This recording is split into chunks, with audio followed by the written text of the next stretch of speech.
Okay, let me make sure that my mic is working and everything. It's been so long since I've streamed that I barely remembered how to do everything. But okay, looking good. We've got mic. We've got a picture. Let's do it. We've got a cat, of course. So this was actually just a doodle I was working on a while ago. I'm gonna take that off and then work on this little piece of watercolor block. Make sure my mic is in a good spot. Okay, so in case you don't know, watercolor blocks are just a block of a bunch of different sheets of paper, but they have glue along the edge, kind of like the binding of a book. But there will be one or two spots that don't have that glue, and on mine, it is right here. You can kind of actually see where my watercolor in the past has gotten on the edges of my paper here. So what you do is you take a palette knife, or really any knife. I just use my palette knife because I've got it right here. And you just kind of gently slide it and cut through the glue. And palette knives are not at all sharp. They just, you don't want something that's super sharp because you don't actually want to cut your paper. You just want to break through the glue between sheets. Then you just go around the edges like this. Voila! Then you have a new sheet of paper. Then, of course, you tease the cat with the palette knife. This is demonstrating how non-sharp it is. Yeah.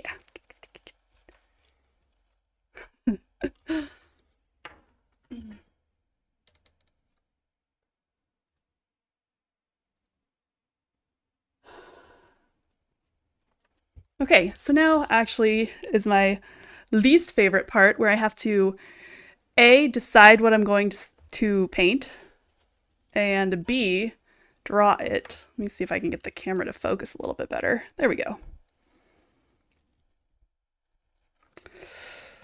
Oh, and I'm really not sure what I'm going to paint here, and my tripod is acting up. There we go.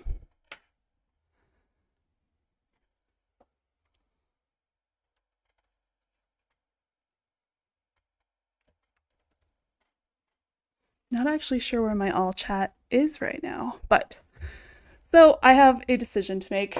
I can either paint on this, which is, let's see here. It is watercolor paper. It's 5.3 by 7 inches, but it is 100% cotton.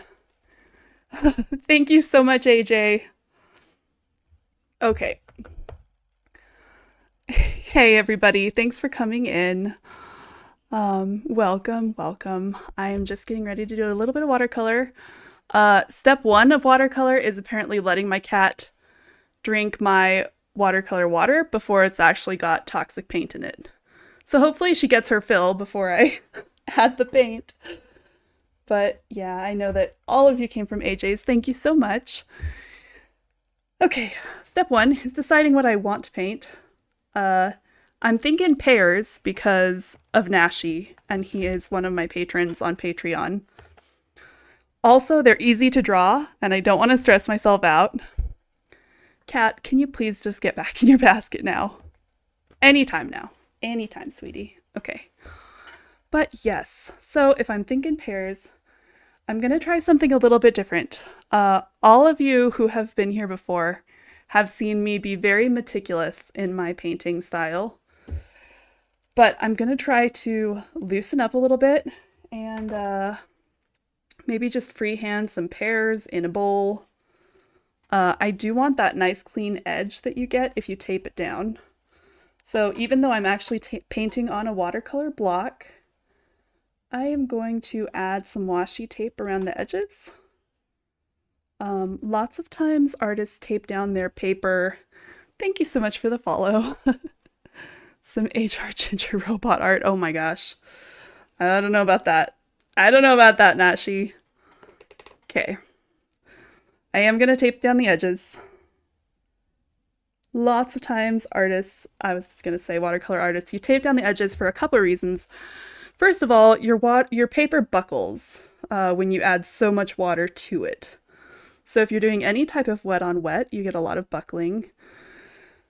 But that's not really necessary when you have a watercolor block because your paper is already glued down to the other papers by the edges. But you also get a nice clean edge from tape. And even though I am going to try to be loose and relaxed and just do my thing, I still want a nice clean edge. That actually might make the looseness look even better. All right, so now that I've got some washi tape down, make sure to push it down. Hey, always, AJ, Nashi, thank you for being here. Oh, and AJ, have a great rest of your day.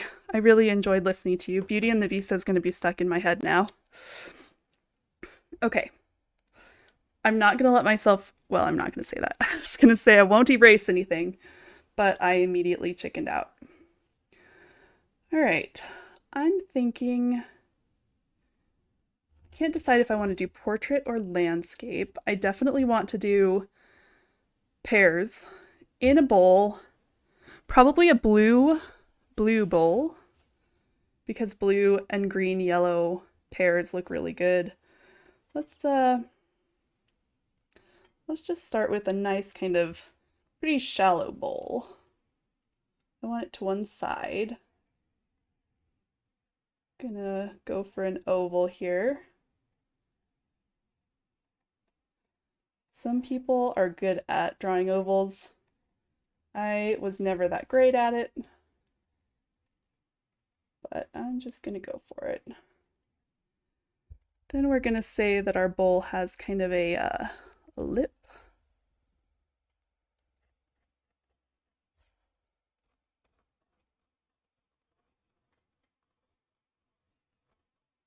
Trying to follow the curve of the edge of the bowl right here, but I want it to come in a little bit more. A good way to do that is to kind of measure. You can use a pencil or whatever you're using. So I'm comparing the rim to the base at this corner and the rim to the base at this corner. It is about the right height, but it is going in much, much further here.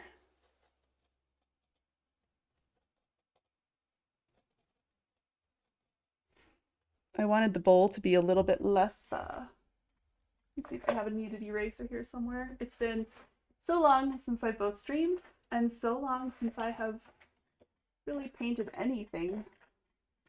I don't even know where my stuff is. Okay, thank you, AJ. Thank you so much. It does look like a baguette. Yeah, it does. I'm gonna use my kneaded eraser here just to clean up the lines. One of the things that I really loved about oils was that you don't have to draw. You can just kind of put your oil down, and if it doesn't look quite right, you can move it around till it does.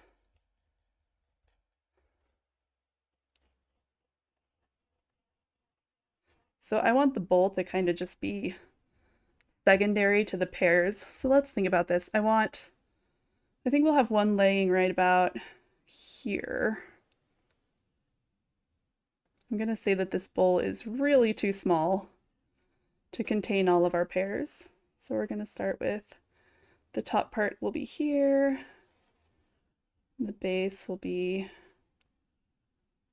right about here. We'll just kind of finish out its shape like this. We'll say it's facing a little bit away from us. So we've got kind of the base of it here going up this way. Then we'll put one in here for a VIP Patreon tier. Nashi, I don't know what I would offer to VIP patrons. I can't just say, hey y'all, be my VIP patrons, and I'm giving you nothing in return. And lately, when I can't even stream very often, I feel bad about that. Although I do have, since I haven't been able to move around very much, I've had a lot of planning going on in the works of different videos that I want to do. I really want to do, lately I've been wanting to do some more leather working and make myself a, what they call traveler's notebook. But leatherworking really requires back and leg effort because you need to be standing. Well, you don't need to be standing, but to do the tooling and cutting and stuff, you kind of need the extra leverage of standing up. Okay, let's see. So we've got one outside the bowl, one over here. We'll say it's facing towards us a little bit. And so the stem will be right about here. This is going to be like the most traditional still life ever. Except I might try to make this bowl, I have no idea if I'm pronouncing this right, kintsugi. You can offer life advice, because whatever you're doing ain't working. Oh, Nashi. Shouldn't I know what I'm doing, though, if I'm offering advice? Although I guess, you know, maybe not so much, but okay, let's have another one kind of pointing straight at us, because then I can put a pretty leaf going down like, let's see, right about here. Okay, so we'll say this is the top of another one. And then its bottom will be back here. Okay. This comes up like this. I am drawing very lightly, so I know it's a little bit hard to see on the stream, but once I get painting, it'll be easier. And then let's say that we've got one more back here. That one I don't really need to draw the bottom, I just need to see where I am so that I can think about it. We'll have it kind of coming up, yeah, right about here. It's going to be a little bit rounder. Top, say it goes over here like this.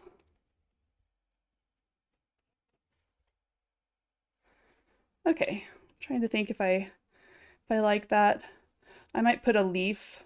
Right now it doesn't feel particularly as balanced as I would like.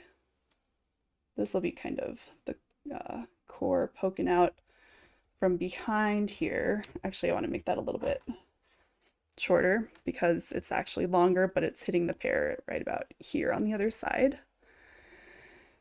And we'll put a couple of leaves here. Let's clean it up just a little bit more before I put those leaves in. So I'm going to start by saying, well, this pear is in the very front. So we're going to just clean up the edges a little bit. This pear is back here, and we don't get to see the bowl through there. Actually, I have no idea if this even comes across as making sense. It makes sense in my mind, but then after I erase all of these lines, it'll make more sense to the viewer, to you guys. So then we've got one here, one back here, one here, one back here. Don't want to be seeing the edge of that bowl. Okay. This one looks really like its back side is too large for its front side, so I'm going to make it slightly smaller.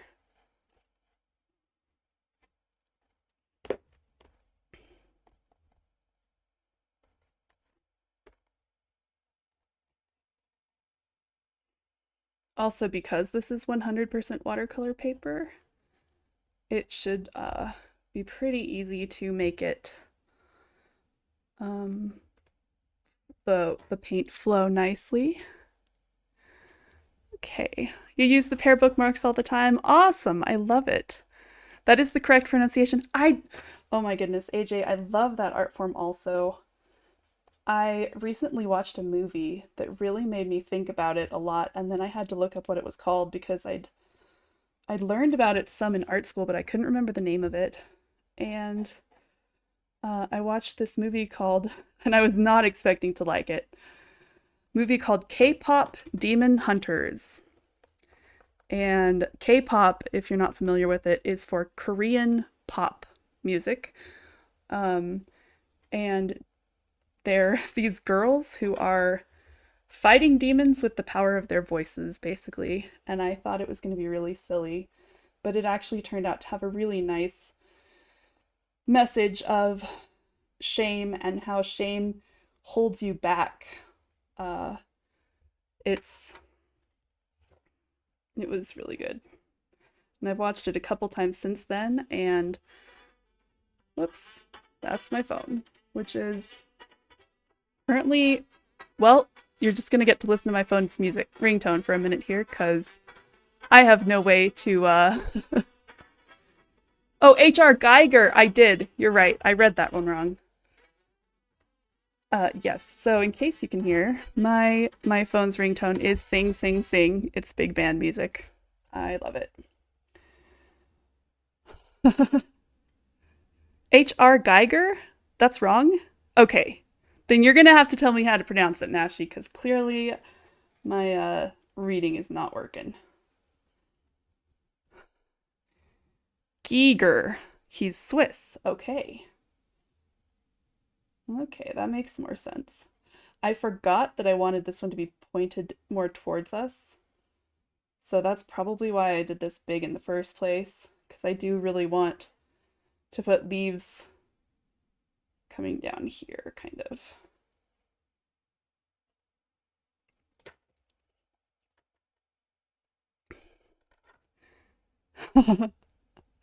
You were being pedantic? Okay. No, not Nashi. You would never be pedantic. No way. Okay. Then we'll have,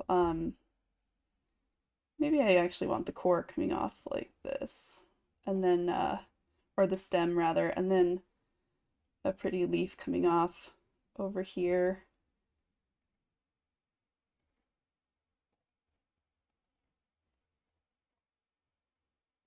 That leaf looks way too big, but I really like it being right there. Let's bring it in a little bit. Okay.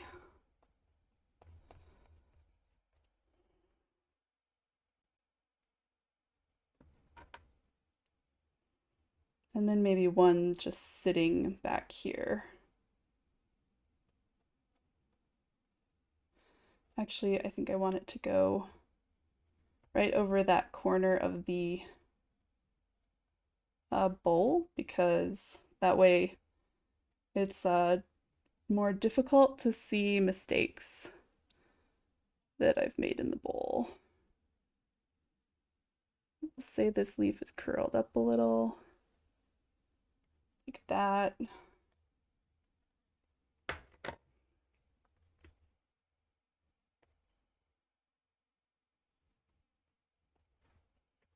Okay. Then lastly, I think I'm gonna take a little bit of my masking tape and make some cracks on the bowl that I'm going to later fill in with gold. So there's a couple ways to do this. You can either paint first and then take an opaque gold and put it over the top. But I don't have any gold that is, I really want it to shine. So I'm gonna take masking tape, or my washi tape here, and I'm gonna cut a little bit. I don't want it to be perfectly straight, and I don't want it to be quite that thick.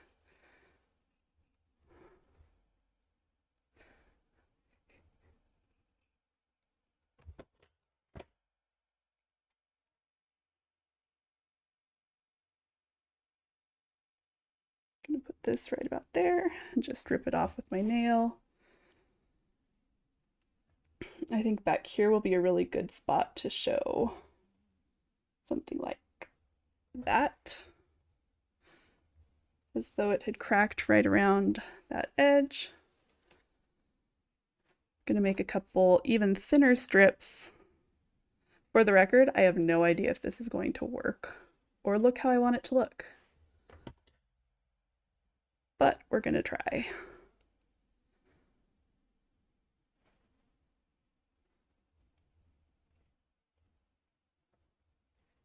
Put that one down there. And we'll put this one up over here, kind of bending into that pear.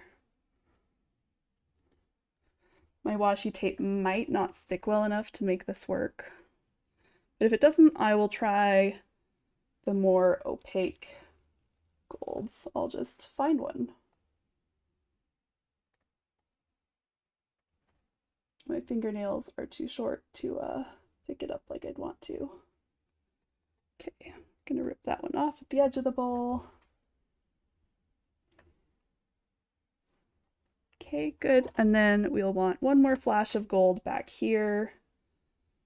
And we'll just put it maybe. Okay. Right.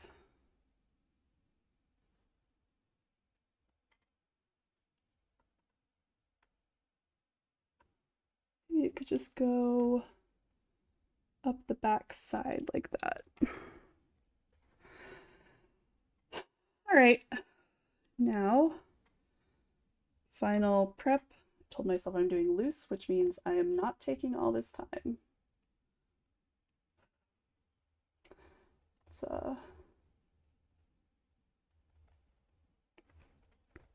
okay, looking good. Now I'm going to use whatever I have in my watercolor palette. So most of these, if anybody cares, most of these are Cotman colors, which is Winsor & Newton's student grade paints. They're honestly not my favorite, but I do have the most of them, and I like having the selection. So let's pick out a couple that would be good for pears. This is a sap green. This is actually my little color code in here. I'm gonna want the nice green. I want some really intense blues. Definitely gonna want yellows. And probably either my cadmium red. Yeah, I'll go with my cadmium red. Let's see. And then probably my Indian red.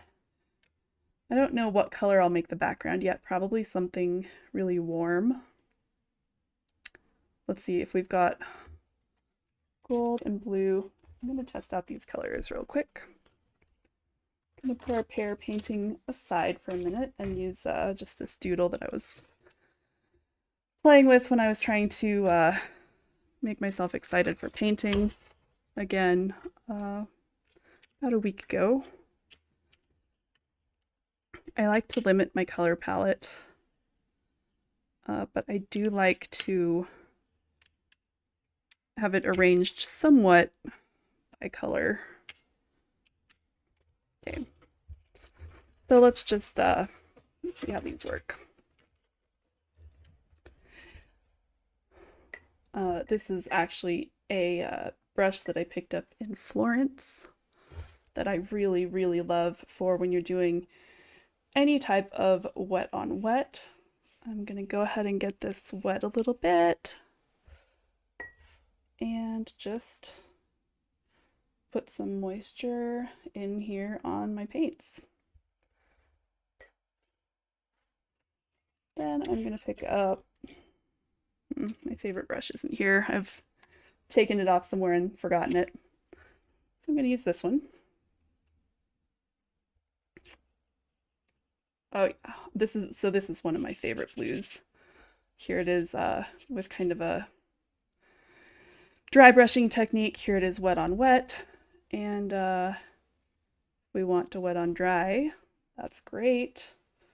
Let's also see how we can get it to mix with a yellow. Oh yeah, that's beautiful. So this is just that blue picking up some of my lemon yellow with it. That'll be really beautiful and have a great, really beautiful, have great luminescence. So watercolor gets its light color from the paper because it's so transparent. This is the green that I had actually pulled out to use, but it turns out that I'm going to be able to get that green just fine using only my blue and yellow. So I'm going to set my green aside.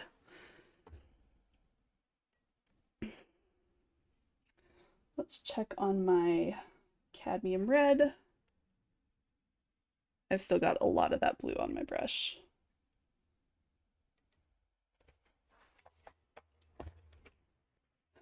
Wipe that off and try just the red.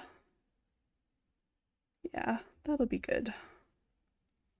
Liking this color palette so far. I do want to see, I know that this lemon yellow looks good with the blue and the that blue and that green. If I can get a really kind of bright lime. Yeah, that's really nice. I like it. Okay. So these will be beautiful colors, the opposites of the green and the red. Gonna check. So this one, I also really love this color. This color is actually called, I think it's called Indian Red. And it's really just a really rich, granulating, which means it kind of pulls apart into little granules, and I like it. I like it really well for working with natural stuff. But you know, if I'm putting that over green, trying to give this pair colors, yeah. Okay, trying to think if I need any other colors.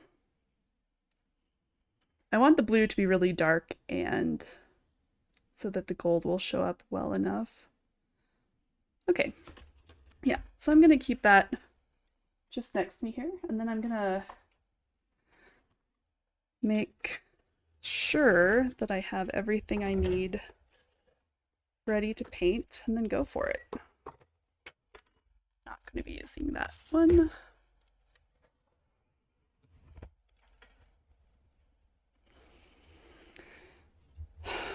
Okay. And come on, camera. There we go. All right.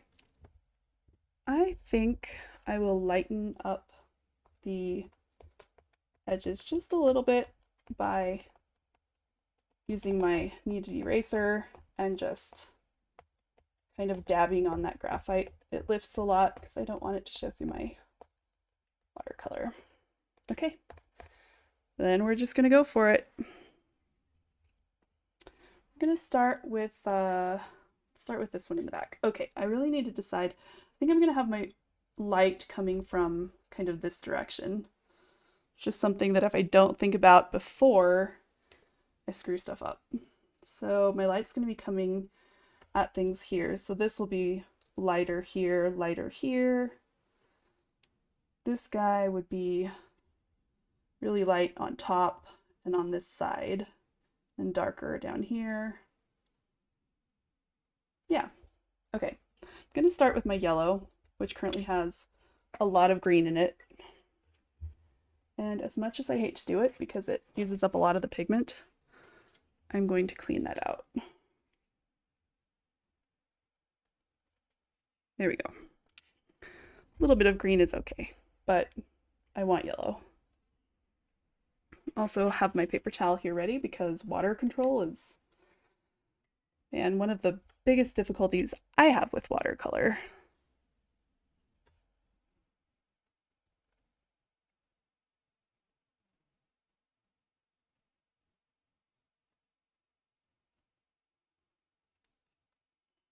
There we go. Just gonna follow the shape of this one. I didn't establish, we did put this behind the one here. Need to use a little bit more water than I'm using or it's gonna dry on me. Also, if you're painting in a loose style, you need plenty of water. And this is cotton paper, so it can take it.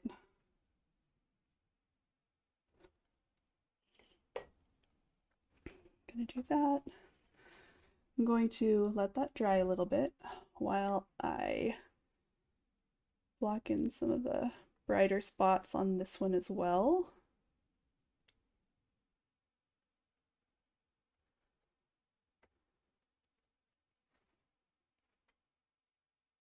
And then since I already put the pigment down on here, I am going to just use water on the rest of it to let it kind of blend together.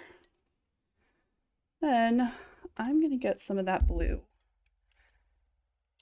and mix up a nice kind of pear green here. Need a little bit of red to make it have kind of that avocado-y color and less lime. I'm gonna use just a little bit of that Indian red, a little bit more. There we go. Then a little more water, a little more yellow, and a little bit more blue. Okay.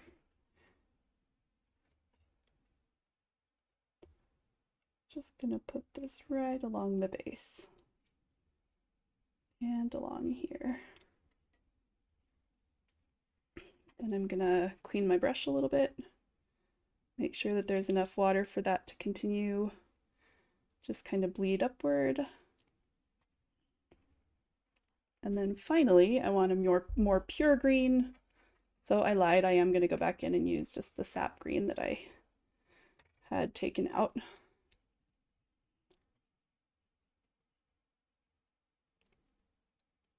Put it up here. And we'll let that dry and see what it looks like. Okay, this one back here now might be dry. Nope, it's still damp, it's fine. I'm gonna use some of the green, but I want it to be not super bright.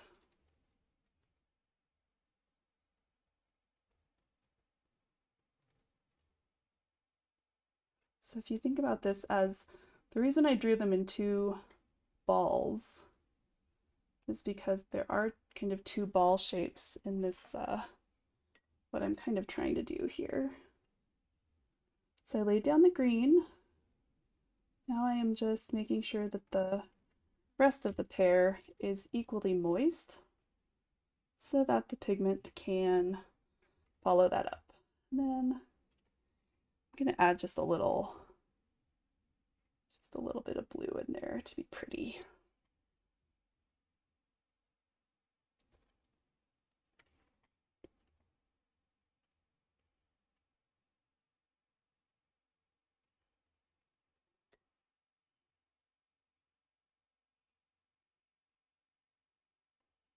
I'm gonna make sure that there's enough water coming right up here to show that there's kind of a circle there, or a roundness.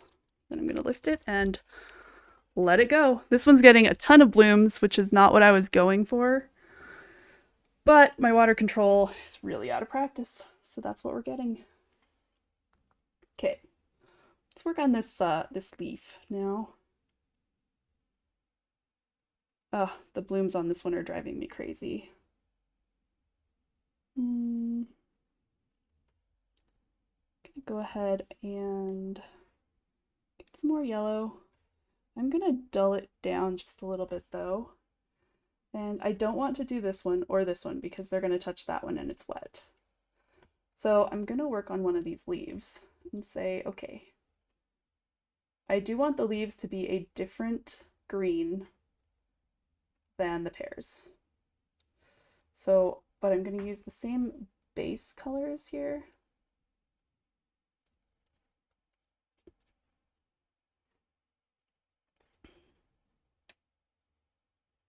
There we go. And I'm also gonna paint in the stem.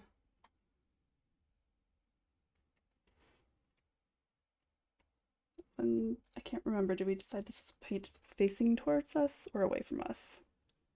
I don't know. And if I decide that I don't like it, that's okay too. Now that the leaves are slightly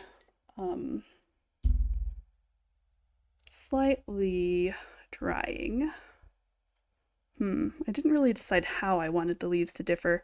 I'm going to use a different blue, which will give them a different feel.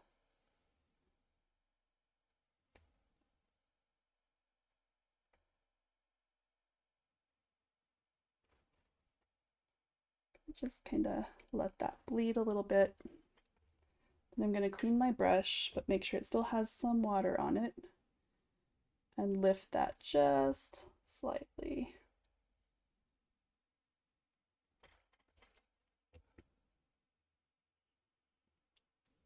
I want the leaves to look softer and lighter than the pears, and right now they're looking pretty heavy.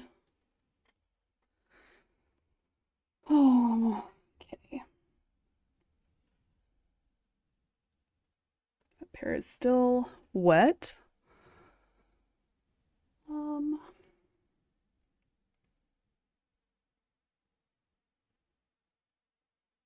Let's do this. Pear is still going to be by a lot of moisture on that one, but this one I think I can work on him a little bit. Again, I'm going to use mostly yellow, but a yellowish green, and just kind of block that in.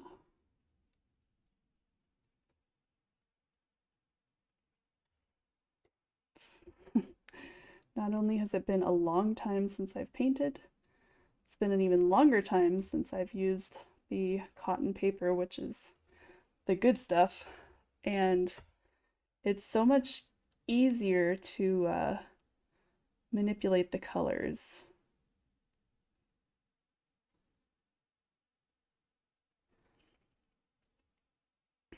So I'm going to block that in, and then I'm going to give it some more yellow under here, because I want it to kind of look like there's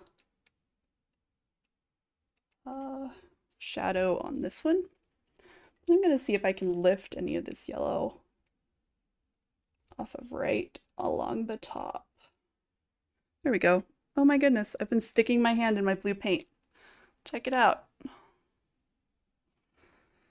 Smooth, very smooth. That could be my signature. I could leave handprints on the sides.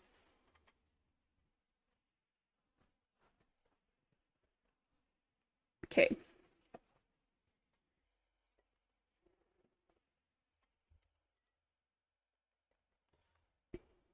Okay, now I dropped some water on this pear, so might as well bring it into the mix and say, okay, pear, you get some color now too.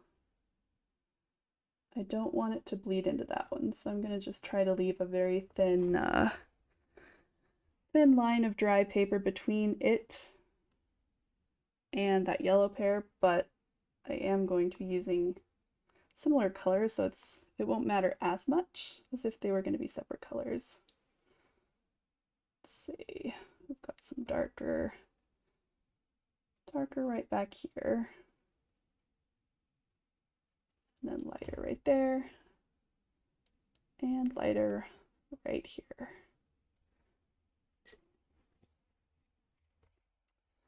Okay, now let's block in. Hey, can you paint my uncle? You know, I am not very good at people. I don't know if that was a sincere request, but if it was, I don't know. So let's see. Gonna give thank you always. Let's see. Always, I am trying to be more less afraid when I paint, but it's difficult for me. Let's work on the bowl now for a minute. I want it to show that we've got bowl happening right here. I'm just going to block in the color. Whoops, I stuck my hand in my blue again. I'm going to have to move that. Okay.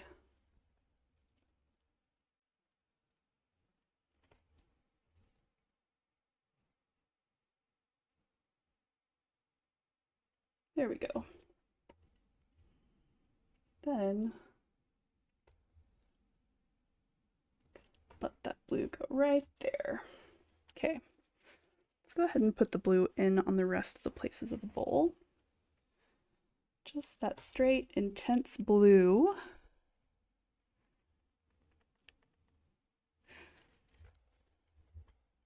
Guess he uses little water.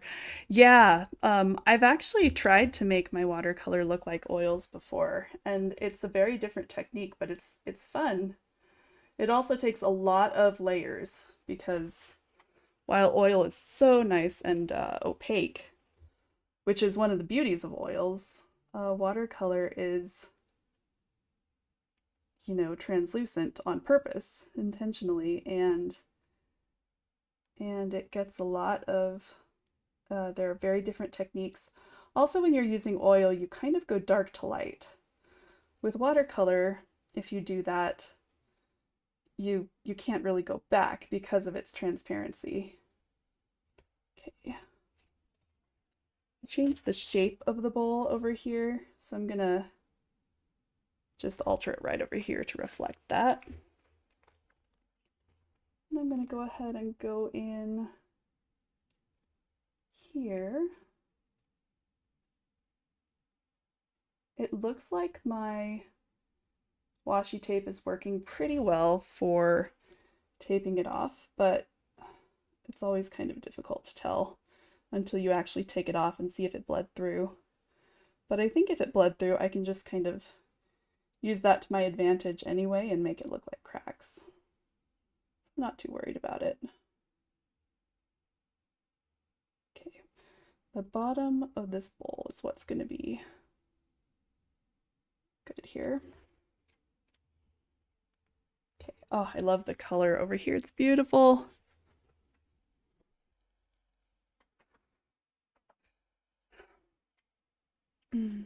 Yeah, if I had my other, any of my sketchbooks here, I could show you some of the ones. I did one that was I was trying to make it look like a Rembrandt, and that was fun. And it worked pretty well. All right, I'm gonna let that dry a little bit.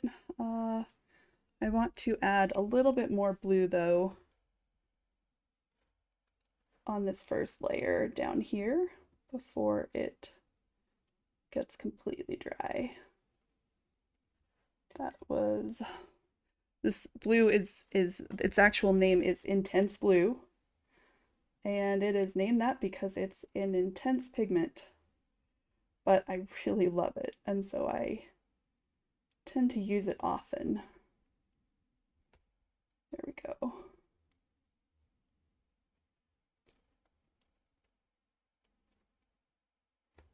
Okay, there we go. We're gonna let the bowl rest now that we've got that dark set up to bleed through there. Okay. Trying to decide what should happen next. I'm liking how much lighter this one is in value than this one. I'm gonna go in with a glaze of the blue. So a glaze is something that's very, you can actually see it demonstrated really well in these flowers here. A glaze just goes over the top so that you can still see the thing behind it. So for example, this is glazing. You can still completely see that petal back there, but it now has more color over the top. And that's what I want to do. I'm gonna try. So I want to mix up a very slightly pigmented one here. I know, always. I do love the blue and yellow and green. It's so pretty together. Okay, I'm thinking I want this to be more blue looking and to be darker.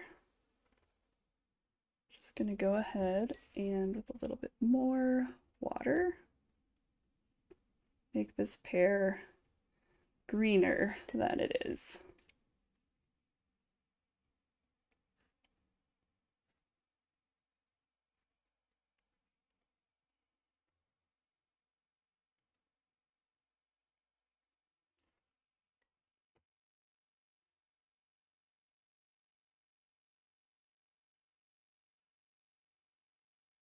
Yeah, that looks okay. This one back here is still my favorite. It's very, uh, very watercolor, but it's so pretty. I like it. Now we're going to, let's work on this one. So I'm going to use, for in here, it's going to be deeply shadowed. And so I'm going to use a duller green that's almost going to be brown. Okay, well, if I add that much red, it's definitely going to be brown. I don't want quite that much red. Let's make that, we'll take that over here and make it a little bit more grayish brown. Here we go. And now I'm gonna just do some gentle work down here that's gonna kind of help frame these pears in front because it's really dark. And then needs to also be dark right here. I'm gonna rinse my brush and give it a little bit of water. Then I'm gonna rinse my brush again, give it a little more water.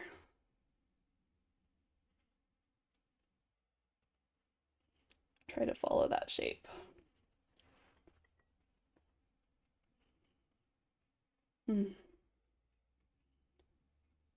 I know this is the point in every painting where I'm like, oh, I'm not liking how this looks. But sure enough, we've reached it. I'm gonna give it a little bit more water, a little bit more there, a little more up here.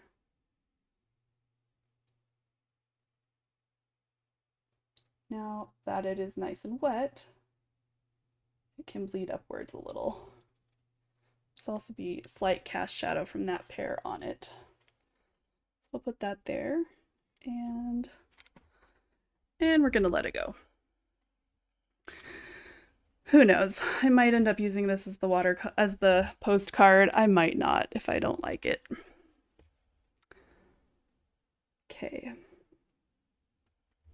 I want to use a pretty pure green on this one because while it is darker back here because of the shape of the pear, it's still got a lot more light on it than right down here. Just gonna give that dark green back there and a little greener right here, and try to smooth it out.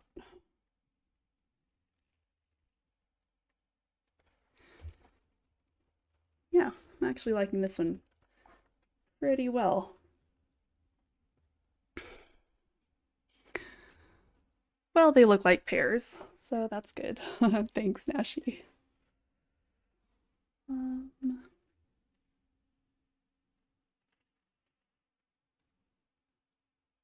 Let's see what needs to happen to the leaves. These are all very different types of pears, apparently. They all look so different. I like the light that we're getting out of this one. It's really pretty. Okay. I think this one needs a little bit more yellow in it. We want to try to make it fit in. We're gonna give it a little yellow here.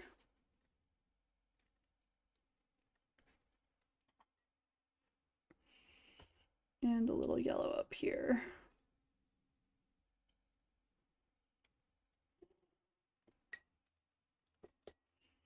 Another kind of nice thing is that when this gets copied to be on a postcard, then it gets a little smaller, so it's a little bit more forgiving about fine details and stuff. Let's give these leaves a little more personality now. I'm thinking this one kind of comes up like this. Then it would have a darker side here that's kind of folding up. So far that's not really coming across.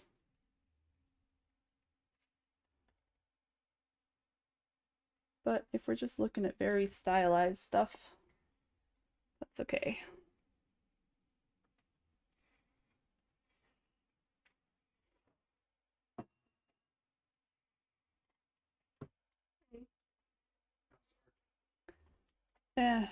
Going okay.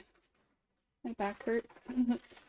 But I don't know. Felt like I could, so I'm trying. That's good. Yeah. Kenneth! No audio? Are you kidding me?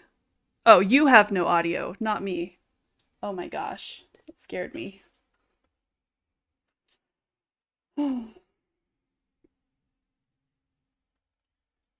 Grandpa's in the hospital.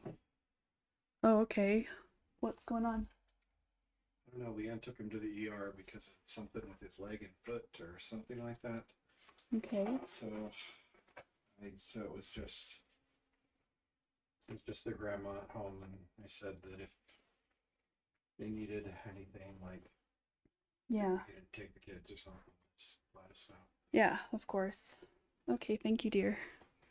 The movie was really Armor, hey, how are you? Tell everyone they should go see Fantastic Four. Gio just got here and he said everybody needs to go see Fantastic Four. It was very good. He thinks it's the best MCU movie. Oh, wow. Yeah, nice. Okay, how are you, Armor? It's been a while.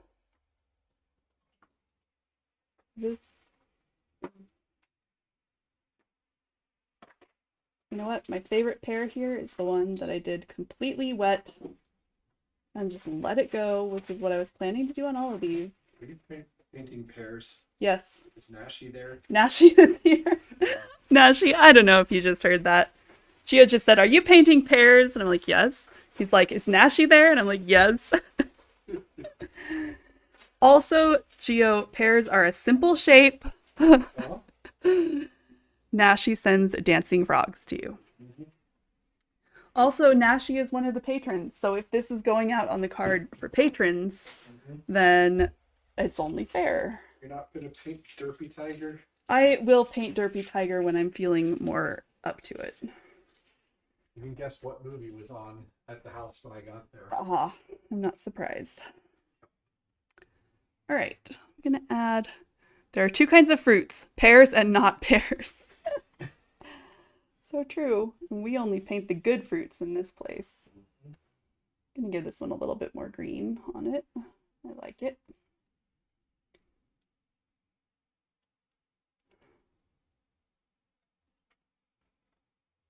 Man, I don't know what else to do to this.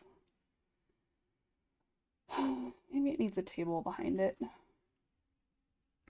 Let's give it just a gray, very gray table. You know what? I really shouldn't do the table yet. Or whatever surface it's sitting on. Okay. I am going to do more of the bowl. Oh, always said hi to. Hey, Gio, always said hi to. He says hi always. Okay. He's still here. He's just wandering around. Let's put the darker right along under here. Then gonna just get it wet and let it flow upwards. That's the wet on wet is a little bit more difficult when you have something masking off areas like this stripe of tape here, because it's a physical barrier to the water as well as the as well as breaking up the image. So the water, which is what carries the pigment, can't cross that as well unless you help it.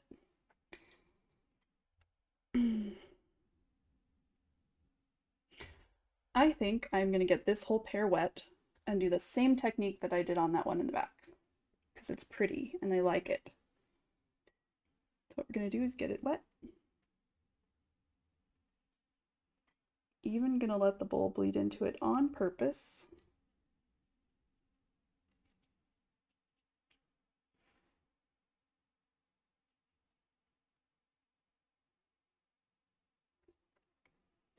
And I'm going to take some of my intense blue, turn it around so it's a little better angle for my right hand, and just put the blue in. Let it go. I'm intentionally letting it kind of bleed into this bowl because I think it'll be pretty. And loose watercolor, you let bleed. Okay.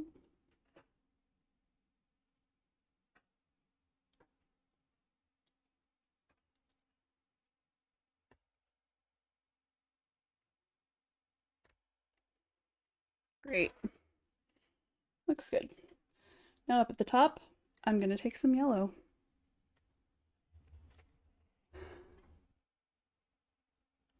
Put it up here. And let it bleed also, because I love the colors. A little bit there, a little bit here. We'll let it go. Ooh, that actually is looking really cool. I like it.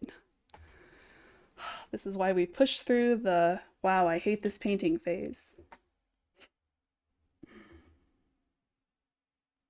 Okay, now that I'm liking this pair and I'm liking this pair, this one still looks overworked and weird. So when this one's dry, we're going to do the same thing to that one.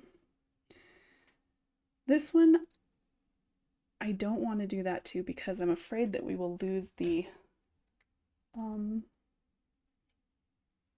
trying to lift just a little bit out of this one so that we have a little bit more shape.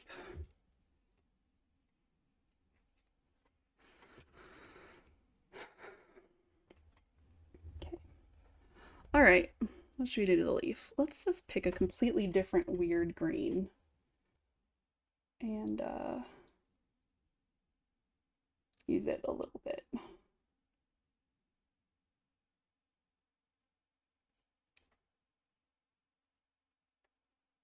Oh, I love colors. Colors are so pretty.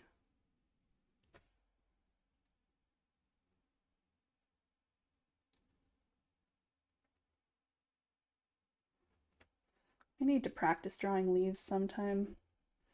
My leaves are always kind of random almondy things with ruffly edges, which is fine. I mean, some leaves are like that, but when I don't feel like having a leaf like that, it would be nice to have the option of doing a different type of leaf.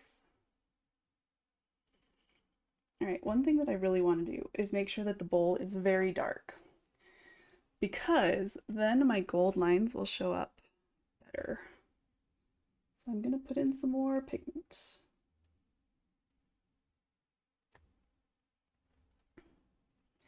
Especially right in here, toward the bottom of the bowl where it would be getting less light.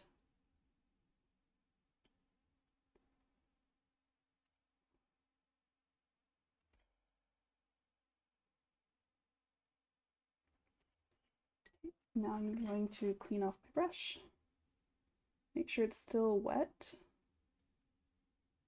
and let that pigment flow upward again. Oh, I love that color. I don't know how well it shows. Yeah, it's showing up pretty well on camera, I think. I'm gonna drop in that dark, dark blue a little more here.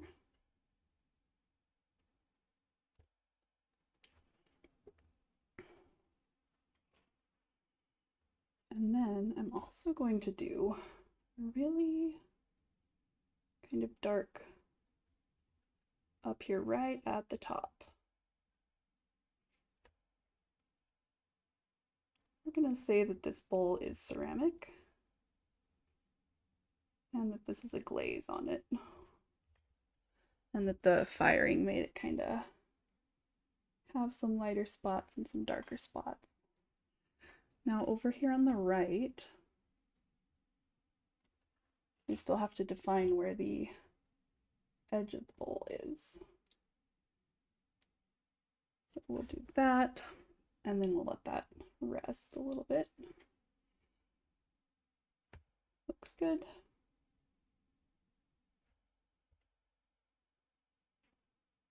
Good. All right, time for this pair. All right, I'm gonna use the same technique as on this one and that one, but I'm gonna use a slightly more muted blue. So step one is getting it wet in all of the places that you want color to be able to travel, which is the whole pair in this case.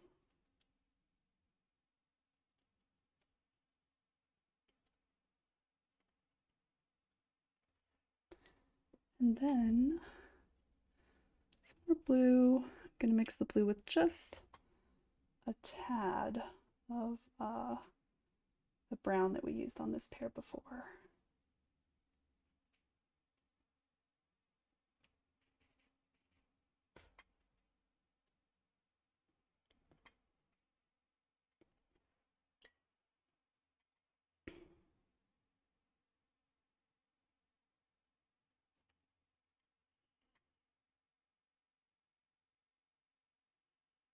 Then a little bit right in here to try to give it shape.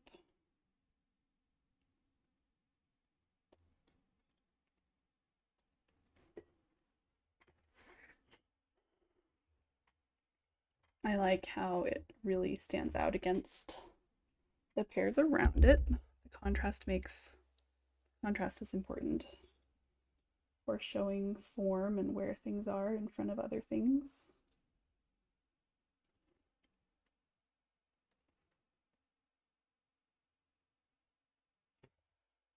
There we go. Okay.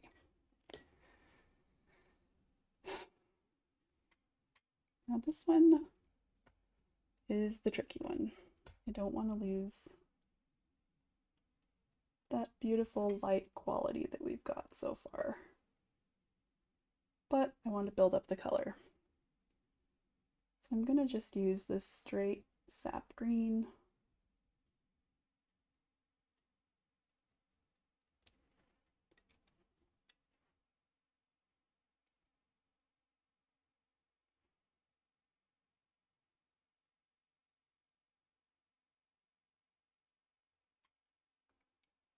Definitely don't want that strong of a line here.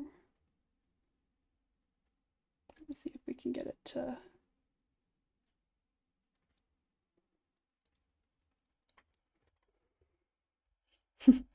oh, this one looks kind of more like a pear grub, but that's okay. It can be a pear grub, that's fine. It's my first time painting in a long time. And I'm gonna try to be kind to myself. We do want it to be, there we go. Okay.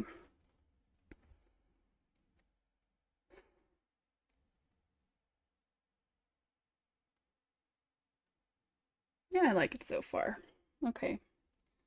That might be enough with my big brush here. Might be time for a little bit of detail on, yeah, we can go with this one. On this leaf, maybe. Okay.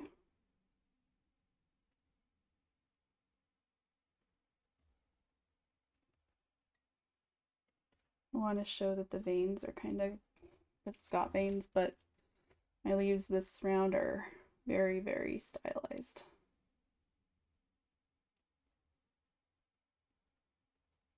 I'm gonna give this one kind of some pretty stylized veins.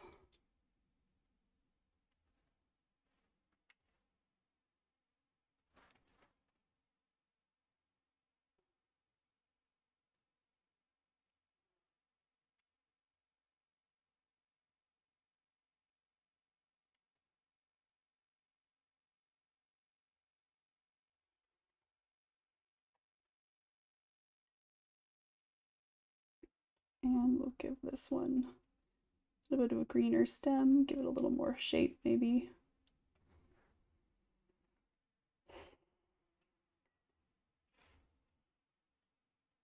Good. When this one dries, I'm actually going to make it darker a little bit along this edge, as though that leaf edge is kind of curling back underneath itself. Let's make some stems, shall we? Some pear stems. We're gonna say this one's coming out of right here.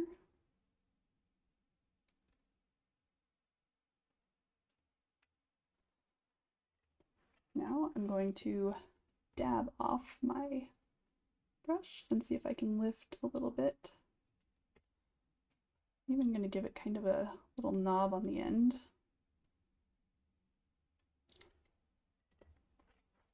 And then maybe a little bit of yellow, kind of just dotted in there to give it some,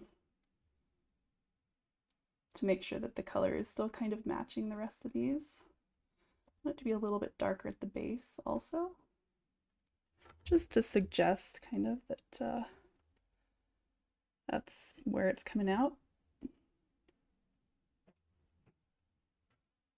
Maybe a little bit of dark under this edge to suggest, oh, that's not just a flat line, it has shape. Okay, now let's do this one. Let's see, it's facing away from us, so we're going to say it's right about there. Is that too stumpy? Looks just slightly too stumpy. Let's give it a little bit more. There we go.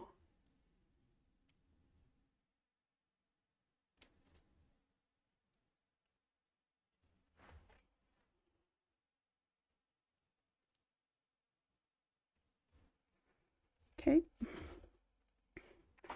This one I put here, but I don't really like it. So we might pretend that's just some leaf thing. And I'll put something right about here.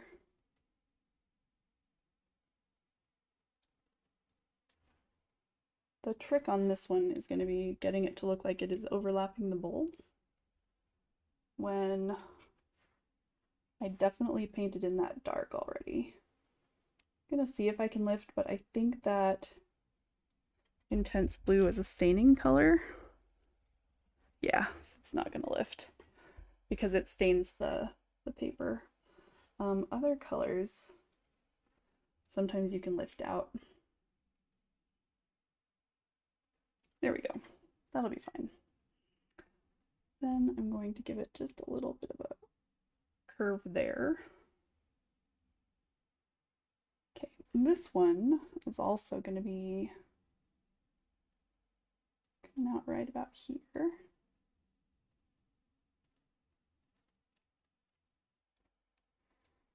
And then once it's dried, you know, it might have to get a leaf hanging off there behind it.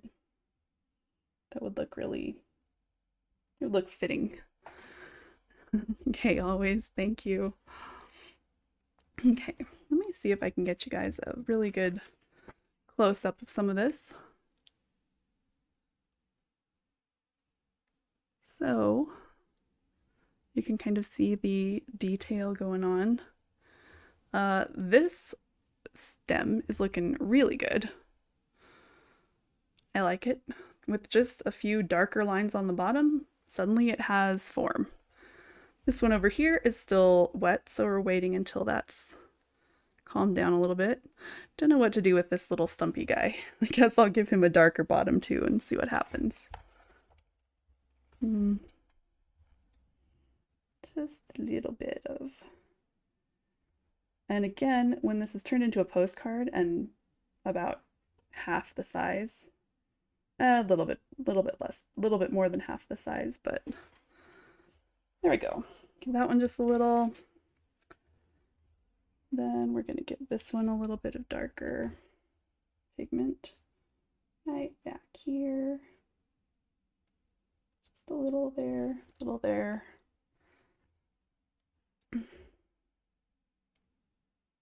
Then I'm going to give it a little bit of water so it can kind of fade around and look rounded.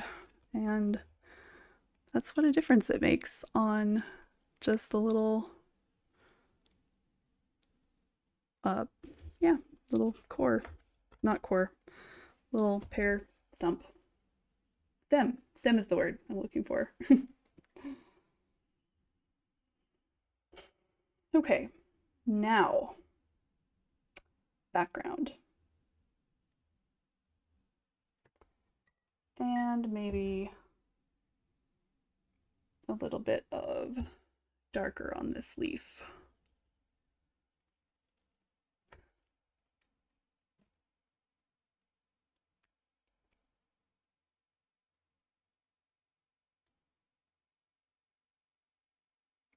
There we go. Also, I need to make this look a little bit more like a leaf stem instead of a weird blob.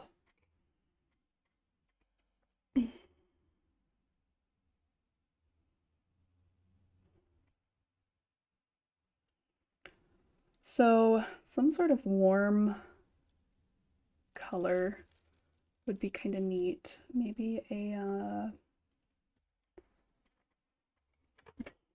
I was thinking the red, if you remember. I could also go with kind of a grayish. This red and blue together make this kind of gray. I might go with that.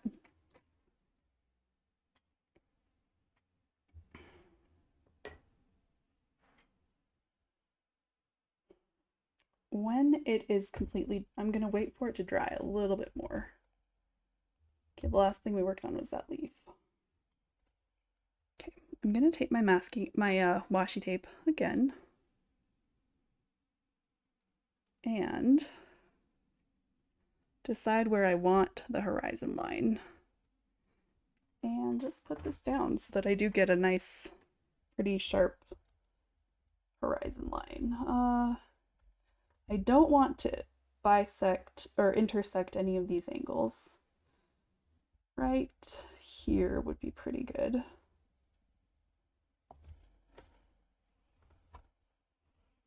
Okay, I'm gonna push that down. About a third of the way up. Yeah, that looks good. That'll be a fine spot for it.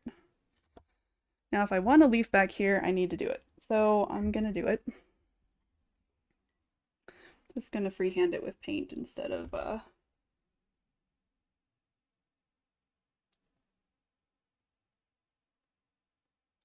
drawing it out first. Same rules go for this. I don't really want it to intersect anything, and I want it to be slightly behind this pear.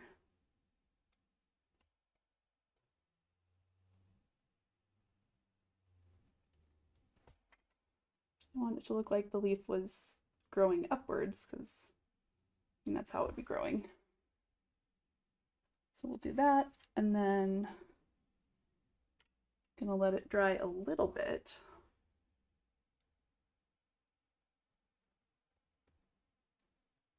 Then I'm gonna just drop in some pretty green. Especially right here where it would be shadowed by the pear that's right in front of it.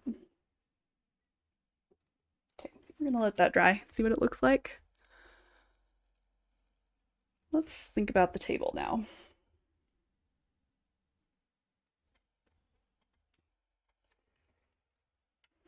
we're going to mix up a decent amount of table color.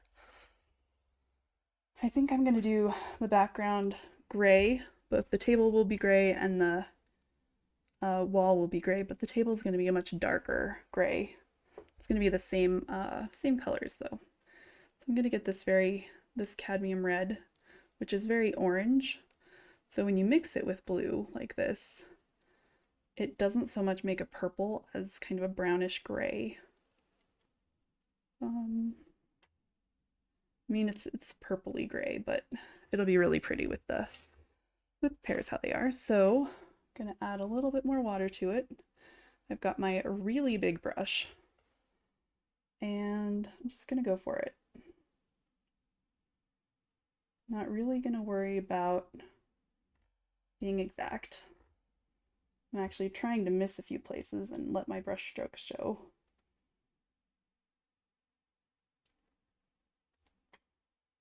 I do want the flat tabletop to be covered though.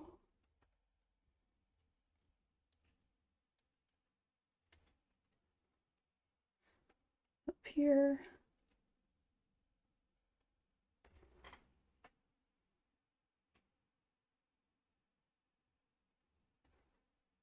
Good. Now, while that is still really wet, I'm going to take another brush. If I'd been thinking ahead, this is not the brush I would use.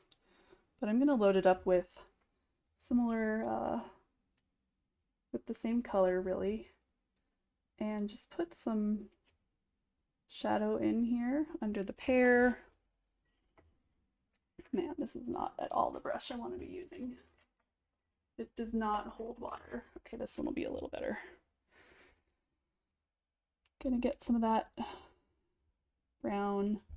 Gonna add a little bit more pigment to it and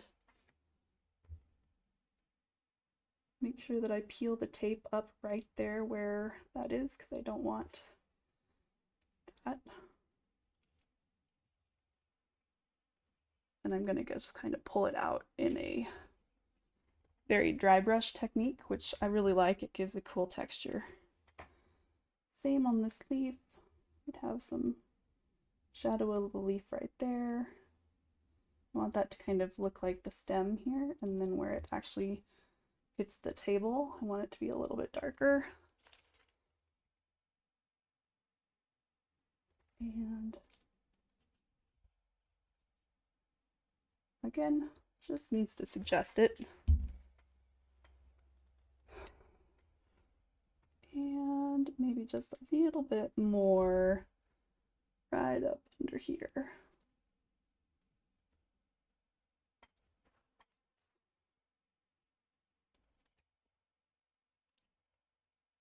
Okay, now we'll let that sit for a little bit. And check on our leaf up here. Okay, it's still really wet, so we're not going to mess with that. Okay, I'm going to look at anything on the upper half of the painting and think about whether or not it needs anything. I'll probably touch up some things with my watercolor pencils here. Hey, welcome back, Nashi. Thank you always.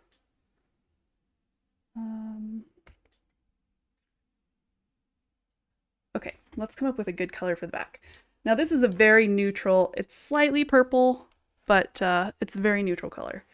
I'm gonna go with a warmer color for the background, just because it will, I think it'll just look good. I have no other reasons than it will look good. So I'm gonna mix up the same gray, I'm gonna use the same two colors, but I'm gonna use much more of the red. And I say that and then I put way too much blue in the mix. Yep, got exactly the same color as for the table. So trying again. Gonna rinse off my brush, get some more red and add it up here. And this will be our top color. A little more.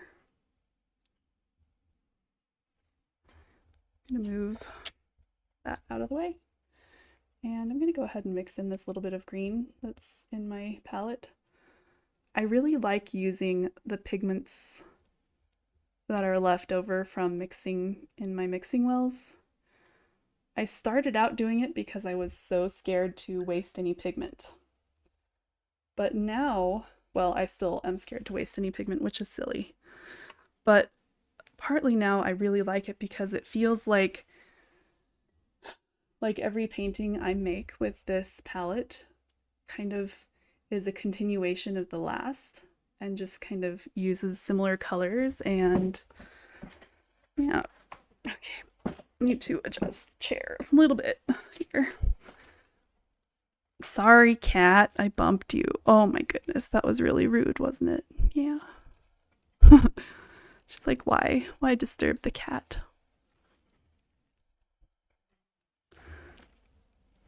Okay.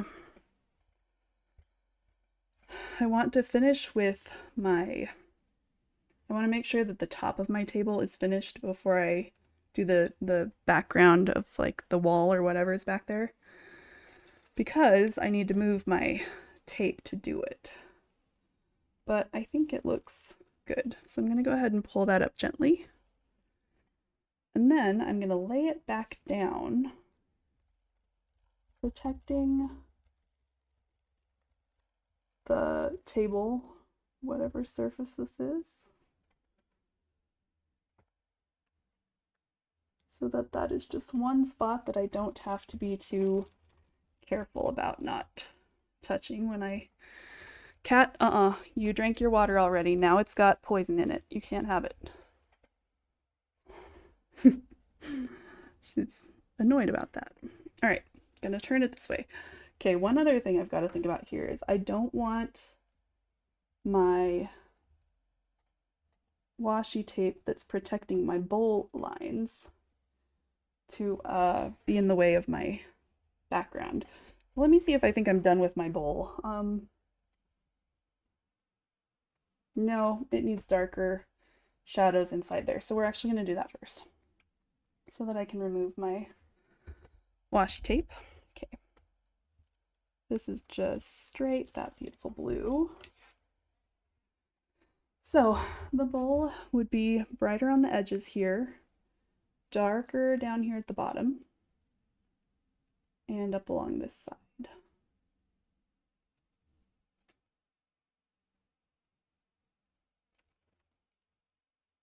So I'm going to do that, kind of smooth out that edge, rinse my brush, and just let it bleed upward a little. Okay.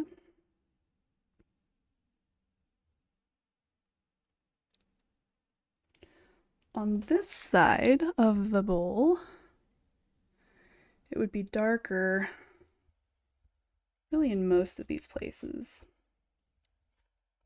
So we're just going to go very, very dark.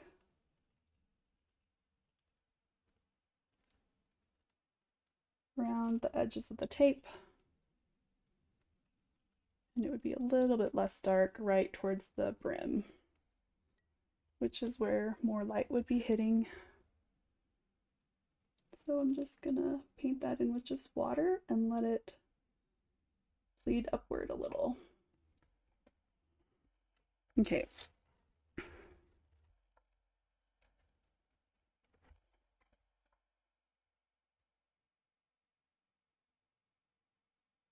Yeah, that looks pretty good. It's not a masterpiece, but it's fine. And it's a beautiful color. Okay, while we let that dry, I want my table to be much darker in value than it actually is right now. So I'm going to peel up my tape. Might use it again, I might not. But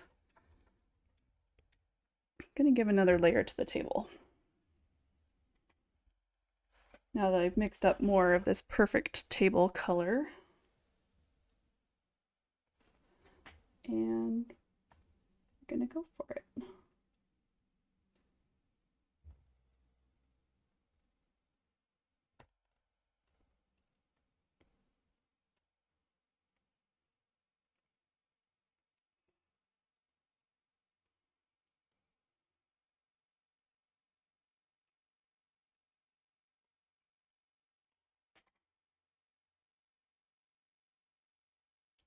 I'm going ahead and going over the detail I made for that leaf earlier because it's still going to show up because this is such a light glaze. Then I'm going to go ahead and get some more blue, and I might go with some pretty intense pigment here. Just going to dab it up here and let it be dark, pretty shadows.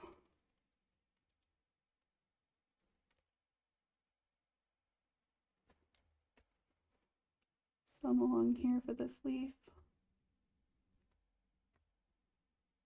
Some down here for this leaf, but for the most part,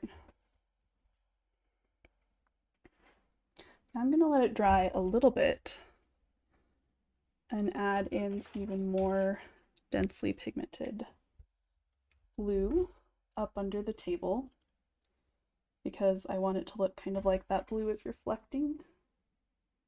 If I use that same color, it's going to look more like that.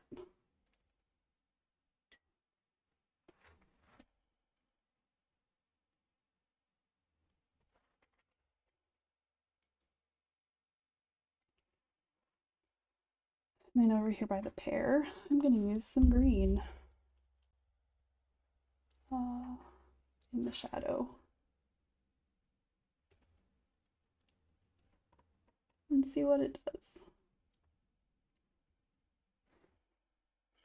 It's actually quite pretty. I like it.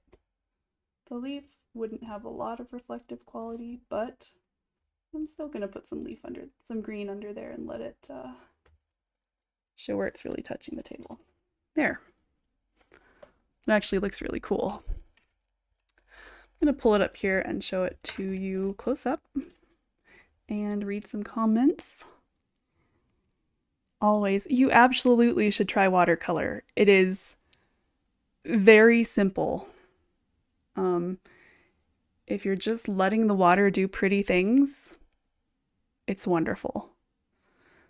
If you're obsessive and painfully meticulous, it can also be wonderful, but it's a little bit more painful. And I try really hard to just let the water do cool things. I'm going to lift some of that green and try to make it appear a little bit flatter. And right up here. Also, the reason that I really have used watercolor the most is because you can take it anywhere. It's so much more convenient than acrylic, which dries out, or oil paints, which never dry. Watercolor, especially if you live in a place that's kind of humid, it's easy to keep it moist and use it. Okay. I'm gonna let that dry, and then I might do one more layer because I really want it to be dark down here. But I'm gonna give a very light, I'm ready for, I think, the light, warmer background. So I'm gonna use my big brush again, make sure that I've got enough of this warm reddish brown, and go for it. Let's start up here. I want to make sure that all of it is roughly the same consistency. If you're going for photorealism, you want to be able to control it really well. I'm not that great at controlling it yet. Oh, right. I almost forgot the reason we focused on the bowl was so I could take off the tape that might be in the way.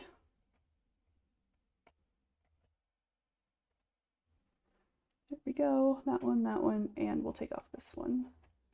The rest of it can stay until later.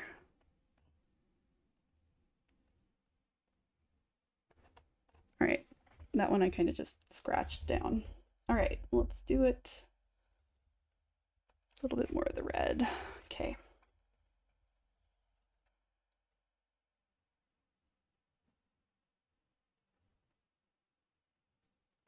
One thing about watercolor is that it always dries lighter than it appears at first.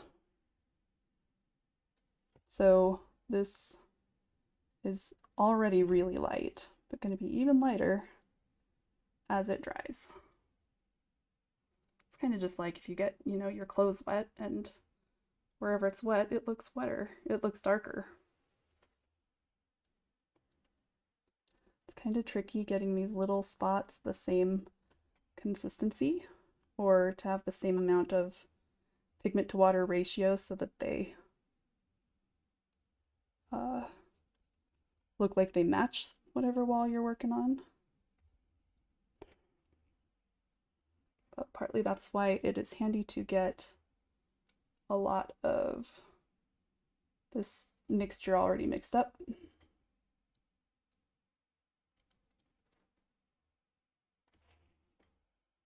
And work fairly quickly so that it can kind of bleed back together. There we go.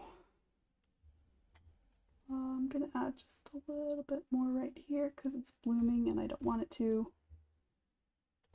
Okay. And a little bit up here because I do want it to be varied a little bit. Kind of just want some cool texture in here.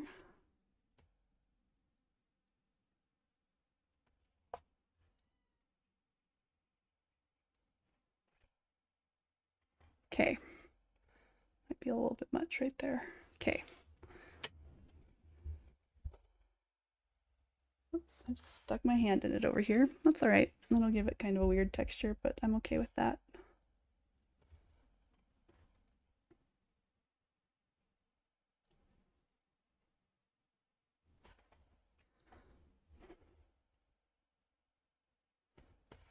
Okay. So it's looking pretty decent. I'm gonna go ahead and turn on my, whoa, that was great. I have my phone propped up here in a very precarious way to be my camera, because we don't have the funds to have multiple cameras for this. I'm going to turn on my webcam for a second and show it to you with that nice camera while it's drying. Let's switch to just chatting for a second. There we go. Okay. So, as you can see, it's not very big, but it is looking really good.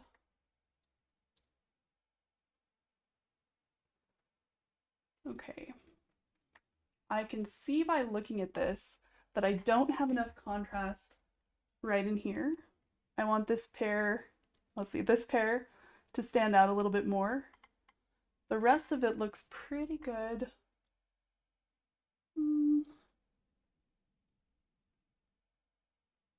Yeah. So I'll probably do another layer for the wall. We'll switch back. Hi, by the way. We'll switch back to the art camera, which is my phone. Okay. Then when it dries, I'm going to add, so I can either darken up the pear or I can darken up the wall.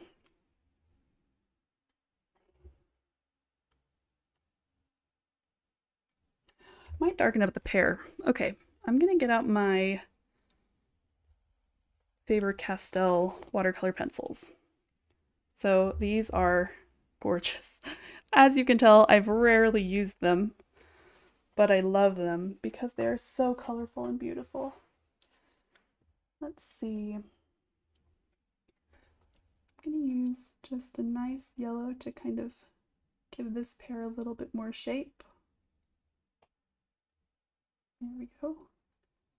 I want to give this one a little bit more yellow also. It's a really good way to get fine lines in watercolor without having to switch to a different medium, really. It's the same medium, just dry, and you're scratching it on, really. So it's so easy to just smooth that edge a little bit, you know? On this pair, I'm gonna pick a very bright green. I'm gonna go, oh, these are not Faber-Castell. Sorry, these are Fabriano. I'm gonna pick this lighter green and just emphasize the shape of this pear a little bit.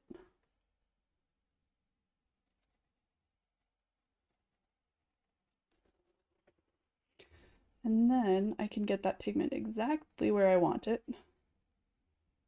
Maybe even a little bit right here. And then I can use water on that and it will smooth that out. Makes you proud to be a pear farmer. Thanks, Nashi. Okay. I'm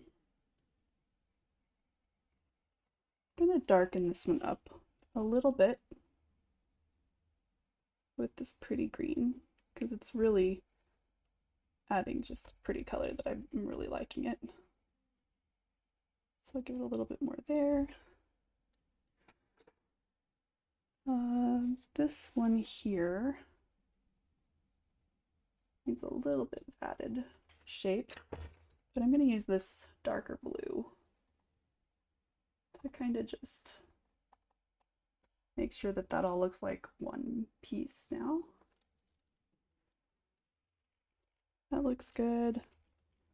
I might take this blue and add a little bit of darker shadow underneath these guys. A little bit there.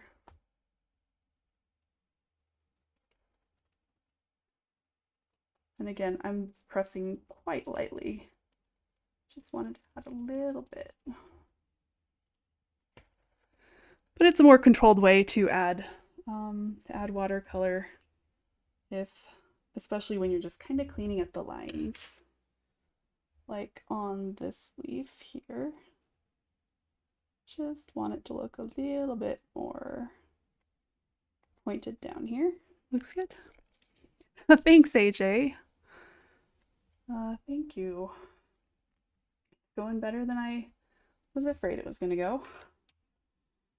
Okay, let's add just a little bit of shading on that stem again, because I haven't done that yet. And that'll make a big difference in it appearing like it's, oh, thank you for the follow. It'll make a big difference in it appearing like it's in front of the bowl too. This just looks like some green piece of vegetation now, which I'm good with. Okay. So now I can see pencil marks here and I don't want to. That it would be watercolor pencil marks. So I'm going to clean my brush really well, and I just have water on it. And if I have the right amount, I can just kind of smooth out those pencil lines because that is just watercolor pigment laid down there. And it's a really quality watercolor pigment also. Not all watercolor pencils work this well. These are my favorites. But then you can't see pencil lines anymore. So I'm going to do the same to this one here. Just going to wet them down and rub them out just a little bit. I don't want to lose the placement because that's really what I like to get out of my watercolor pencils. But the water lets you smooth out lines. So it's a great mix. Got a little bit of blue there on my, okay, there's a little bit of that pencil line here. There we go, perfect. I'm gonna leave the shadow. I kind of like the texture. All right, last but not least, I'm going to peel off my washi tape and add in our gold cracks. I actually am liking the shape that the washi tape gave our cracks really well. My nails are not long enough to get that off, so I'm going to use my palette knife, which you don't really use a palette knife in watercolor, but I have this one and I've had it forever, and I really like it.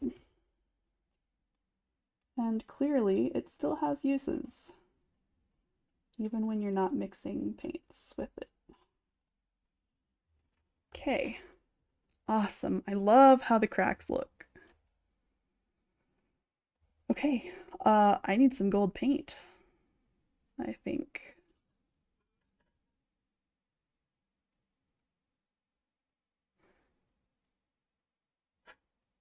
Ooh, I'm not loving this one because this line really shouldn't be one continuous line because that's coming over the front of the bowl and the back of the bowl. But I might be able to either cover it up back there. I don't really want to do that. I could cover up that one. Yeah, I might cover up this one. Okay, let's try that.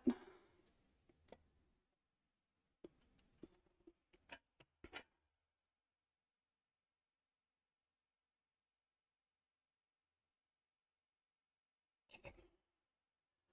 We're going to let that dry and hope that that works pretty well. Okay, I'm gonna go get my gold paint and I'll be right back. Oh, thank you always. Keep them entertained, Gertie. She's like, oh, don't pet me, I'm sleeping.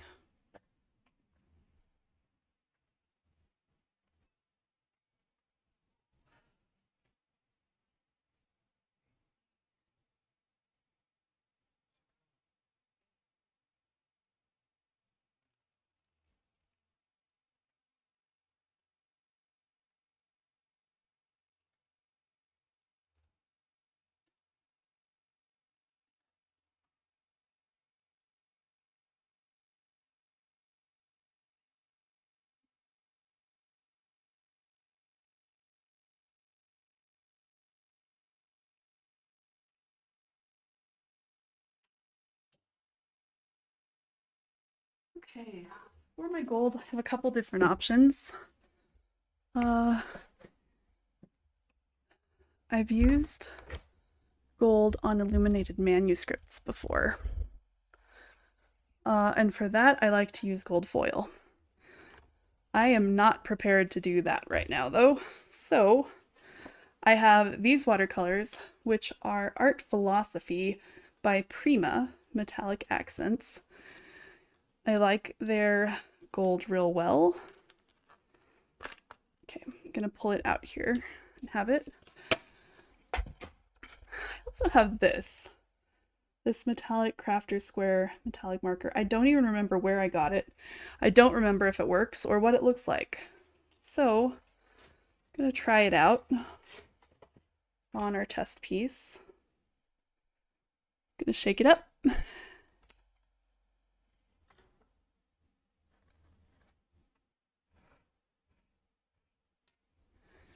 Okay.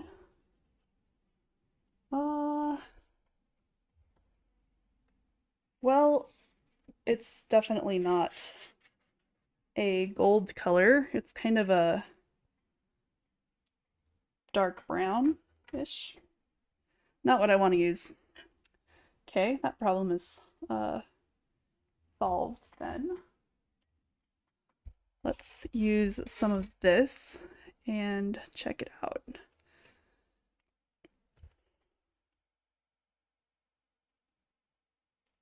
Yeah, this stuff is going to work a lot better.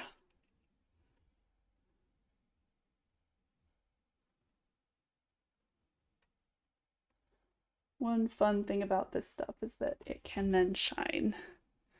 It's really, I don't know if it's going to come across in on our camera, but I might want to use a lighter colored one even. This one's more yellow, but I want the lines to still show up very brightly. So I might try, somewhere here I have a gold gel pen that I've used for stuff like this too. Might try this one. This one's a very cool gold color. Let's see what that looks like. we really get some mixed up here.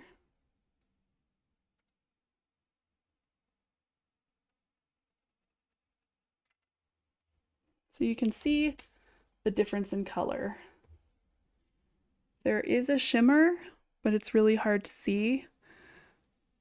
But I think the shimmer of the cooler one that is also lighter color will be better here.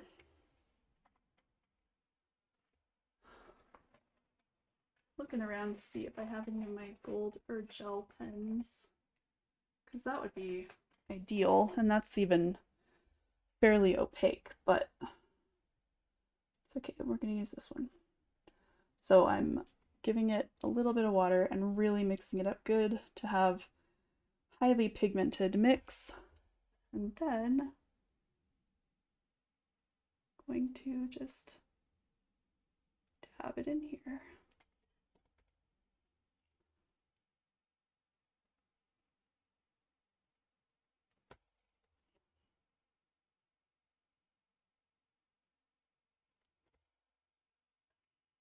That looks pretty good.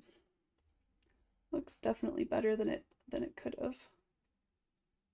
I do not want to get any blue in there because that will make it look even more green.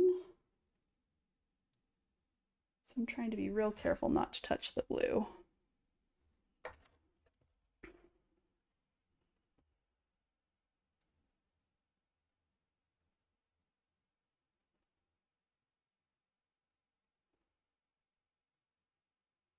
That one's really thin. That one's hard to hit.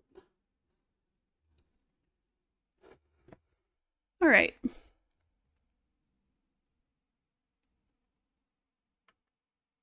Yeah, it's pretty. I like it.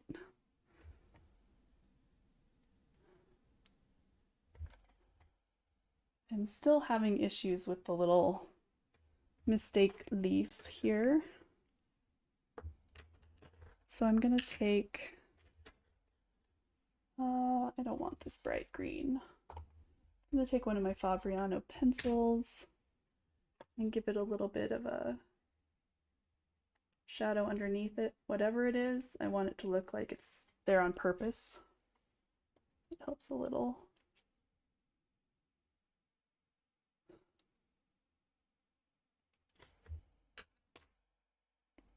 And then one other thing that I'm going to try to do is darken that just a little. So it's less noticeable that there was a white spot there. Okay. I don't know for sure that I'm done with it because it seems like every time I think I'm finished with the painting and come back to it, there are things I want to do. But I am going to go ahead and take the tape off because it's such a satisfying moment and I want you all to be here for it. Yes, it is beautiful. Also, if there is anything that I work on, they will be just small details that bug me about it later. All right, that's good enough to use as a card for subs. So, or card for patrons. So, Nashi, you can be expecting your postcard in the mail. This will be it. It'll be this image at least, and it'll go out at the end of the month. Yeah, I'm glad. I'm satisfied. But when I got up and moved, I did realize that my leg was getting really stiff, so I am gonna quit. Ah. You just looked and you didn't see it in the mailbox. I know, Nashi. The magic of television or streaming, not quite that fast. But thank you always, and Nashi and everyone else for being here. I know that I haven't streamed much for quite a while, but it's been nice to stream and also especially to talk to you both again and make myself paint a painting from beginning to basically end. So I'm gonna go rest and yeah, thank you so much. Thank you, Nashi. I will find somebody to find somebody to raid, since I know that Always was nice enough to raid me. I don't even remember if I know how to do it on YouTube, though, everybody.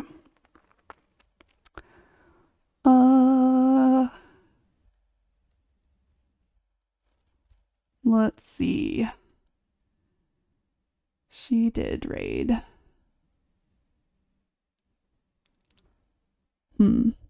Okay. Nope, this is more than I can handle right now. So I am not going to raid. But I fully expect all of you to find another artist and AJ raided. Find another artist to support, check them out.